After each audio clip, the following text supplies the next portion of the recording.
foonii immoo akka fedha fooniitti akka nuyi jiraannu barbaada. Egaa kana gidduu jiraannaa jechaadha.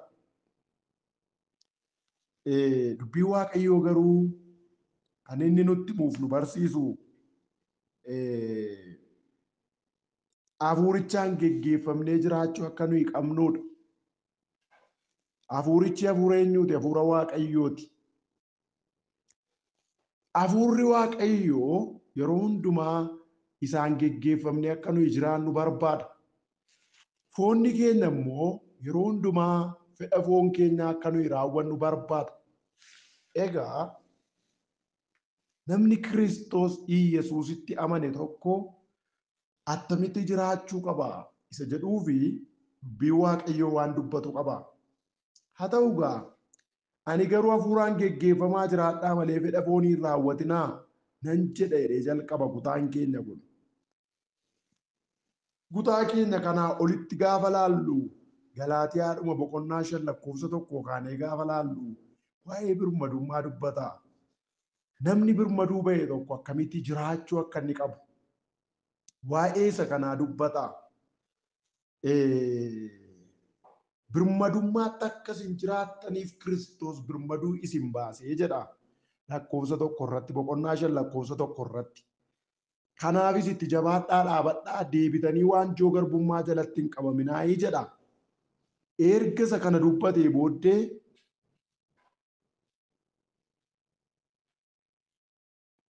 lakkoofsa 13 irraa kaasee immoo dhufee gaafa dubbiftan akkas jedha. Obboloota koo isin birmadummaadhaaf waamamtanoo jaalalaan waliif ergamaa malee birmadummaan keessan yaada fooniitiif karaa hin kennin jedha. Birmadummaadhaaf akka nuyi waamamne dubbata lakkoofsa 13 kaasees gaafa dubbatu. Kanaaf maal hin godhinaa? Jaalalaan waliif ergamaa malee birmadummaan keessan yaada fooniitiif karaa hin kennin jedha. Birmaduun ba'e jettanii yaada fooniitiif karaa hin kenninaa jedha.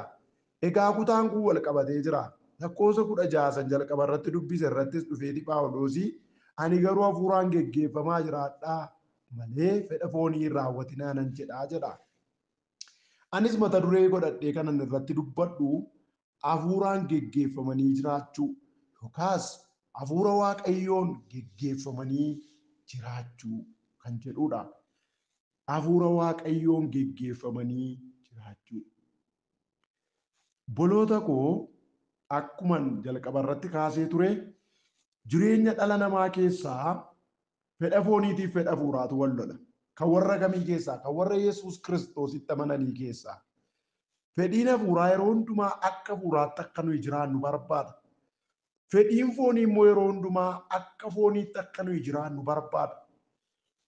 Egaa namni akka fedha fooniitti jiraatu immoo du'a ofirratti akka inni fidu immoo sagalee Waaqayyoo Roomaa boqonnaa 8 lakkoofsa 6 kaanee gaafa dubbifnu nutti hima.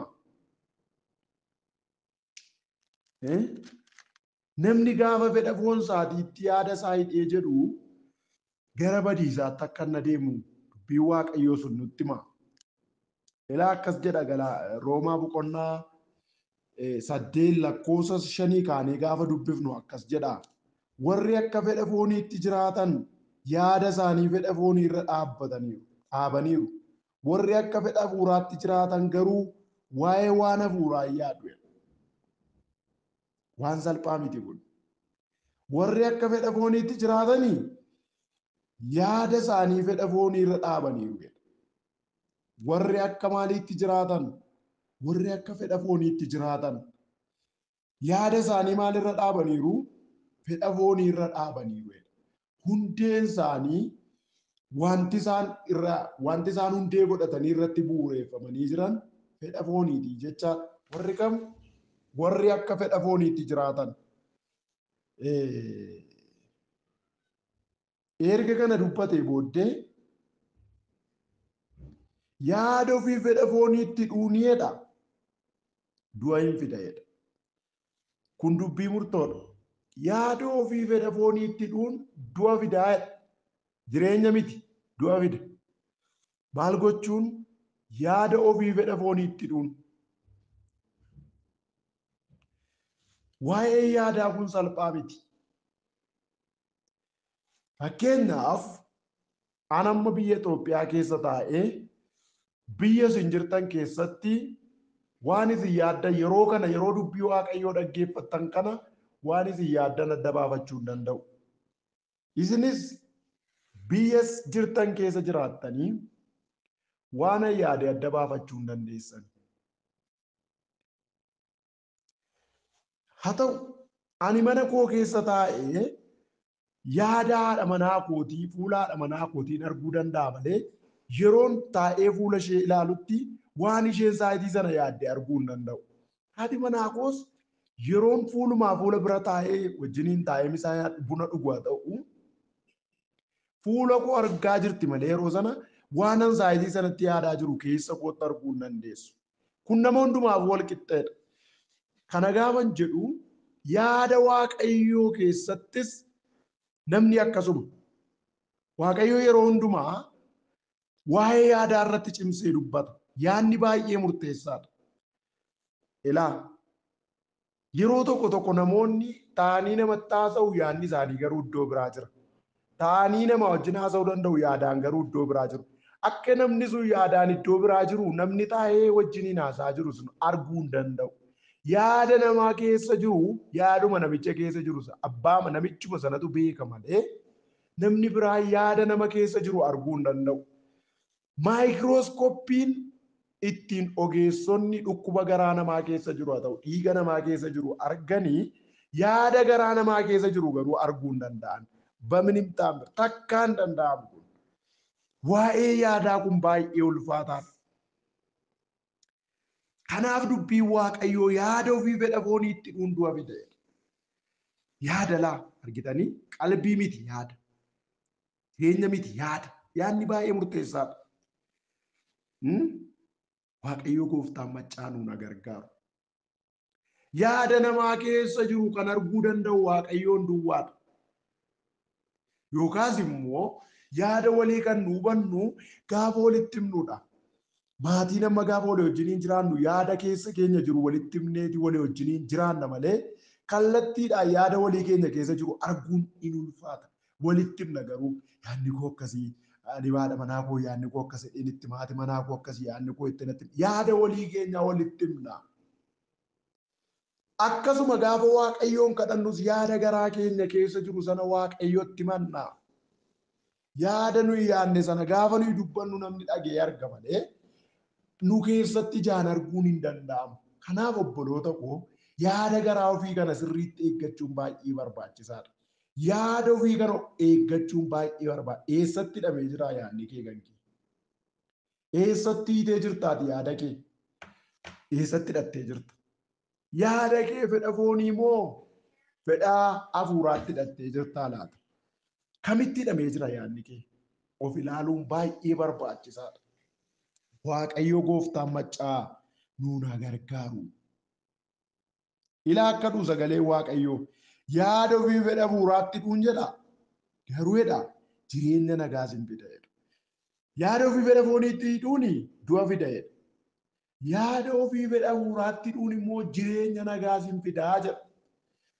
Nagaan jireenyi yaada ofii waan waaqarraatti dhuu yaada ofii waan hafuuraatti dhuu keessa jira. Ameen. Nagaan eessa jiran jedha. Nagaaniif jireenyi yaada ofii waan hafuuraatti dhuu keessa jira. Nuuna gargaaru Waaqayyo. Akka fedha fooniitti yaaduun diina Waaqayyoo nama godha dubbii Waaqayyoo kutaama kanarraa.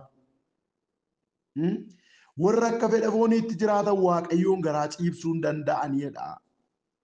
Lakkoofsa 8 irratti immoo Roomaadhuma boqonnaa 8 lakkoofsa 8 irratti warri akka fedha fooniitti jiraatanii Waaqayyoon garaa ciibsuu hin danda'an.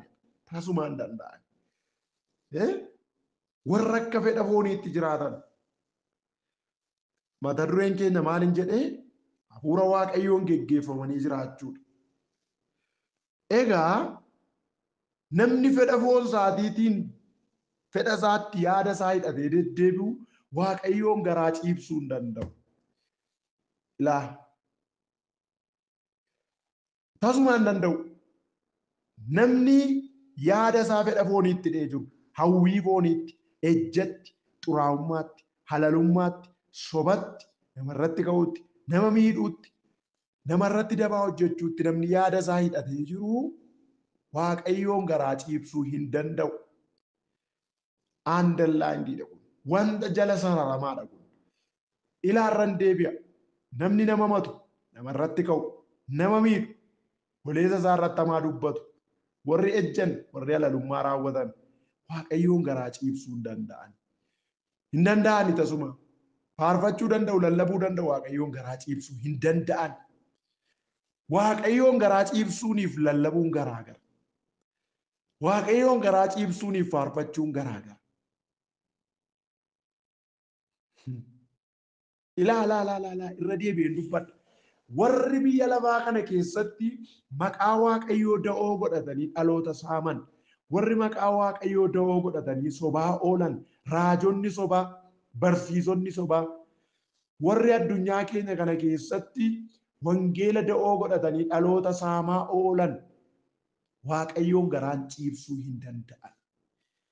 Kana dubbii Waaqayyootu jedha. Warra akka fedha fooniitti jiraataniidha sagalee Waaqayyootu. Warra akka fedha fooniitti jiraatan, warra akka fedha fooniitti jiraatan, warra akka fedha fooniitti dubbatan, warra akka fedha fooniitti deddeebi'an, warra akka fedha fooniitti ba'anii galan, warra akkasii Waaqayyoon garaa ciibsuu hin danda'an. Erga kana jedhee booddee lakkoofsa 9 irratti akka dhufu hafuurri Waaqayyoo dhuguma isin keessa yoo dhuguma isin keessa jiraate isin akka fedha hafuuraatti malee akka fedha fooniitti hin jiraattan. Namni hafuura Kiristoos of keessaa hin qabne kan Kiristoos miti jedha. Ilaa dhaggeeffadhaa qaba. Hafuurri Waaqayyoo dhuguma isin keessa yoo jiraate isin akka fedha hafuuraatti malee akka fedha fooniitti hin jiraattan.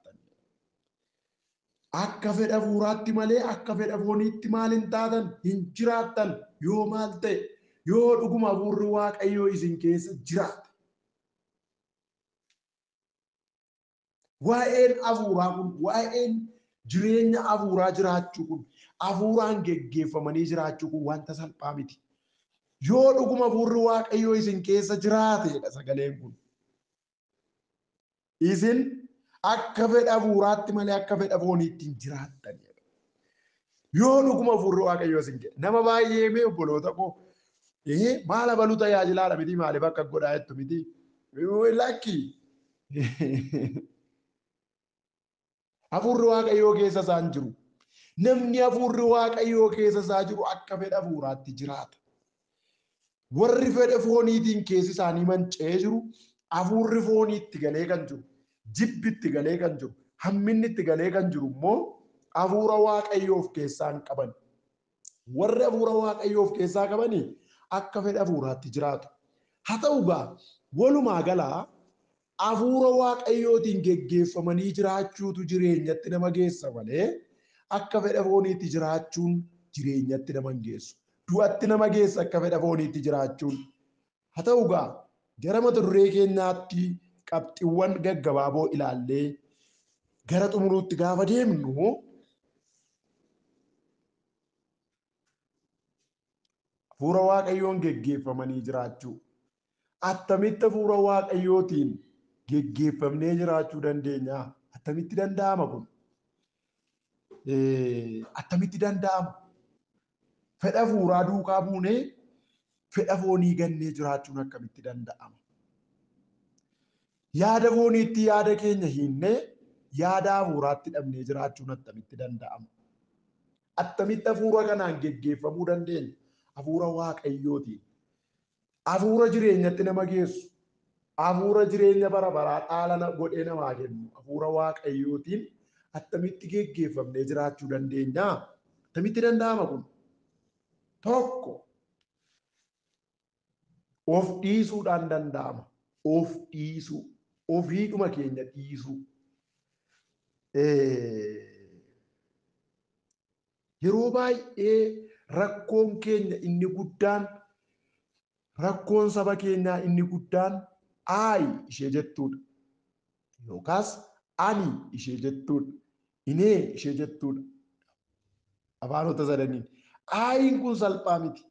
Ani isheen jettu kun salphaa miti. Nee isheen jettu kun nee anatu akka godhe anatu sana godhe ana